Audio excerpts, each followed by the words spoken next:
اور جن لوگوں نے اپنے دین کو کھیل اور تماشا بنا رکھا ہے اور دنیا کی زندگی نے ان کو دھوکے میں ڈال رکھا ہے، ان سے کچھ کام نہ رکھو۔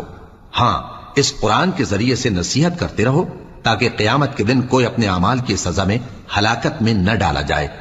اس روز اللہ کے سوا نہ تو کوئی اس کا دوست ہوگا اور نہ سفارش کرنے والا، اور اگر وہ ہر چیز جو روئے زمین پر ہے بطور معاوضہ دینا چاہے تو وہ اس سے قبول نہ ہو۔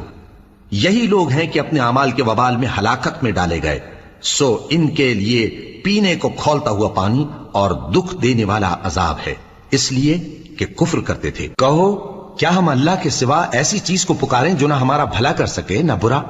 اور جب ہم کو اللہ نے سیدھا رستہ دکھا دیا تو کیا ہم الٹے پاؤں پھر جائیں؟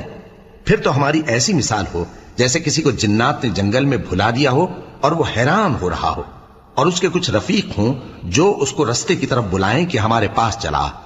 کہہ دو کہ رستہ تو وہی